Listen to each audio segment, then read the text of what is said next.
Good morning class. Ridipti Chaudhary Mahavidyalaya से मैं आज आपके सामने बीए फर्स्ट सेमेस्टर में हमारा टॉपिक है अभिप्रेरणा का मापन। ये लास्ट टॉपिक है, इसके बाद हमारा मोटिवेशन जो है वो कंप्लीट हो जाएगा।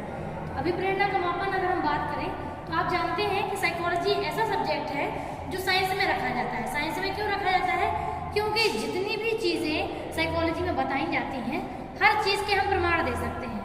हर चीज़ के प्रूफ देने के लिए हमारे पास कुछ ऐसे स्केल हैं, कुछ ऐसी मापनियाँ हैं जिससे हम अपनी बात को और हम अपने सिद्धांत को प्रूव कर सकते हैं। तो प्रूव करने से तो ऑब्वियसली सब्जेक्ट वैज्ञानिक हो ही जाता है।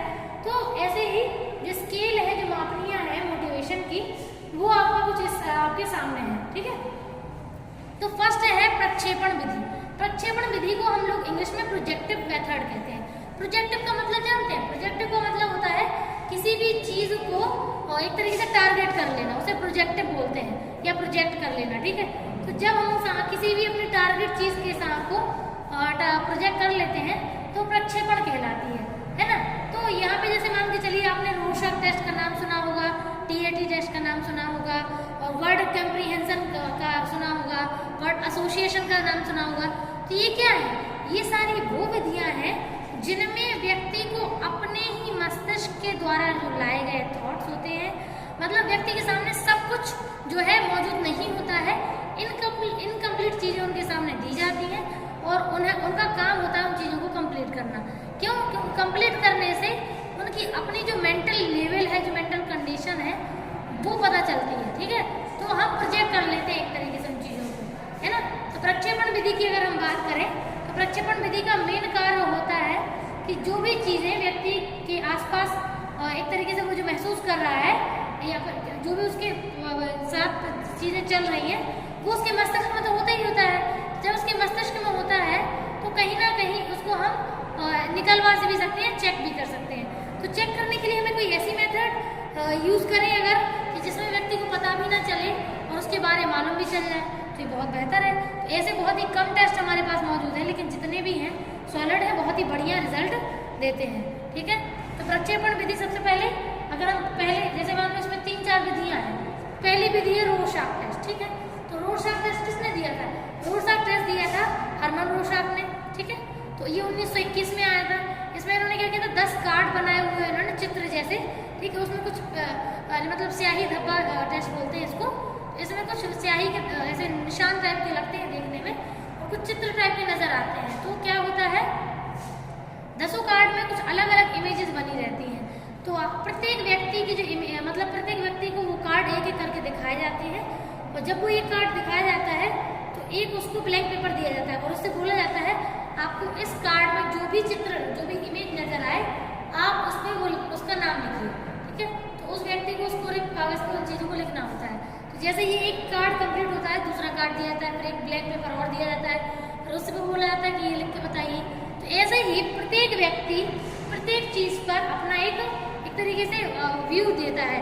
तो उसको तो हालांकि देखिए आप भी जानते हैं कार्ड में जो बना हुआ है और आप क्या लिख रहे हैं वो कैसे बता पाएगा, मतलब आप तो नहीं सोच पाएंगे ना कि वो बता सकता है वास्तव में वो चीजें जो आपके मस्तिष्क में चल रही हैं, जो आपके कॉन्शियस स्थिति में अनकॉन्शियस लेवल पे रन कर रही हैं। तो वो सारी चीजें वो बता सकता है। जब उसका मैनुअल से स्टडी करते हैं तो व्यक्ति की मानसिकता के बारे में बहुत अच्छे से स्टडी हो सकता है। तो ये बहुत ही शानदार वर्क है रोरशाक का। ऐसे ही टीएटी टेस्ट है। टीएटी टेस्ट में 31 कार्ड होते हैं। तो टीएटी टेस्ट में क्या होता है कि जो 31 कार्ड है उनमें एक पहला कार्ड होता है जो सबसे पहले दिखाया जाता है, वो होता है कोरा, उसमें कुछ नहीं बना होता है। तो व्यक्ति को वो कार्ड दिखा करके एक पेज दिया जाता है और बोला जाता है आपको उस कार्ड को देख करके जो भी कहानी, इसमें कहानी लिखनी होती है, जो भी आपको कहानी लगे आप उसमें लिख दीजिए। वो स्टोरी लिखनी पड़ती है लेकिन। ठीक, तो पहले ब्लैंक पेपर दिखाते हैं, फिर 30 कार्ड जो होते हैं उसमें 10 बच्चों के होते हैं, 10 महिलाओं के होते हैं, 10 पुरुषों के होते हैं। तो जरूरी नहीं है कि 30 कार्ड एक व्यक्ति पे उपयोग किए जाए। 30 कार्ड हम पूरे भी कर सकते हैं, हम चाहे तो महिलाओं पे केवल महिलाओं के कर सकते हैं, हम चाहे तो महिला पुरुष दोनों के कर सकते हैं, हम चाहे तो पुरुषों पे केवल पुरुषों करें और बच्चों पे केवल बच्चों के। तो ऐसा कुछ फिक्स नहीं होता है इसमें कि इतने ही कार्ड यूज करने।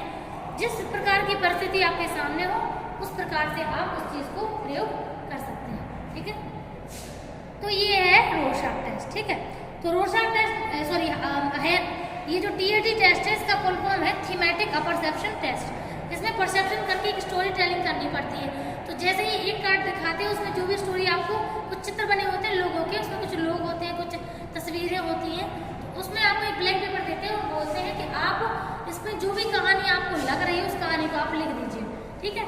तो आपको उस कहानी के बारे में लिखना पड़ता है। तो वो जो कहानी होती है फिर उसका जो पूरा मैनुअल से जब स्टडी किया जाता है तो आपके पूरे अनकॉन्शियस माइंड को स्टडी किया जाता है उससे। तो ये जो TRT टेस्ट है हेनरी मरे ने दिया था, ये 1931 में आ गया था, ठीक है। तो ये दोनों ही टेस्ट शानदार हैं। इसके बाद हमारा एक वो है वर्ड एसोसिएशन टेस्ट। इसमें क्या होता है, जैसे आपने वो मूवी देखी होती कुछ होता है उसमें, जब अरे वो क्या बोलते हैं, जो शाहरुख खान की बेटी जो होती हैं वो क्या करती हैं, अपने फादर के साथ एक गेम खेलती हैं केवल उनके अनकॉन्शियस माइंड को रीड करने के लिए, ये जानने के लिए कि उनके फादर के जो अनकॉन्शियस माइंड है उसमें क्या चीज़ें गहराई से बसी हुई है। तो ये सच में बहुत अच्छा गेम है और इससे काफ़ी सारी चीज़ें निकल भी आ सकती हैं। तो वो क्या करती है, वो ऐसे करती है कि एक वर्ड वो बोलती हैं और वो अपने फादर से बोलती हैं कि बिना सोचे उस वर्ड से मिलता जुलता जो भी वर्ड उनको नजर आए वो उनको वो वर्ड बोलना है, ठीक है। तो इसमें वास्तव में, और बिना सोचे मतलब करेक्ट, बिल्कुल एकदम एग्जैक्ट, तुरंत। तो जैसे ही वो बोलती हैं तो अगला वर्ड जो उनका निकलता है उससे अगला वर्ड वो बोलती हैं, फिर उसके बाद उनके फादर बोलते हैं। तो ऐसे जो एक अनकॉन्शियस चीज़ें होती हैं जिसमें सोचने की जरूरत नहीं पड़ती है, जो आपके वास्तव में आपके अंदर आप महसूस करते हैं, वो सारी चीज़ें वास्तव में निकल के आ सकती हैं। तो ये बहुत ही शानदार विधि थी। इसी को वर्ड एसोसिएशन कह सकते हैं, एक शब्द से दूसरा शब्द मिला करके उसको कंप्लीट करना। ऐसे ही एक टेस्ट और है जिसे बोलते हैं एक तरीके से वर्ड कंप्लीशन। तो इसमें क्या होता है कि एक पूरा सेंटेंस होता है, उसमें एक शब्द की जगह खाली होती है। जैसे हम लोग बचपन में फिल इन द ब्लैंक्स नहीं करते थे, उसमें क्या होता था, उसमें एक शब्द की जगह खाली होती थी, बाकी शब्द हम लोगों को भरने हो, मतलब बाकी भरे हुए होते हैं। तो वो एक शब्द हमें अपने मन से भरना होता है। उसमें भी देखो आप जो भर रहे हैं वास्तव में आपसे ही जुड़ा हुआ है, वो कहीं और से तो है नहीं। तो ये भी बहुत शानदार टेस्ट है। प्रक्षेपण विधियाँ वे सारी विधियाँ होती हैं जिसमें साफ साफ आपके सामने कोई भी चीज़ प्रेजेंट नहीं करते हैं, चीज़ों को घुमा फिरा कर देते हैं, जिसको आपको प्रोजेक्ट करना होता है और आपके अनकॉन्शियस माइंड में जो भी चल रहा होता है वो रीड हो जाता है, ठीक है। नेक्स्ट है प्रश्नावली विधि। प्रश्नावली विधि का मतलब क्या है? प्रश्नावली विधि वो विधि है जिसमें प्रश्नों के रूप में आपके टॉपिक से जुड़ी चीज़ें होती हैं और आपको उनको कंप्लीट करना होता है। तो उसमें हाँ ना के टिक या फिर 5 में से कोई एक विकल्प चुनना है तो आसान है। नेक्स्ट है पात्र जन्म विधि।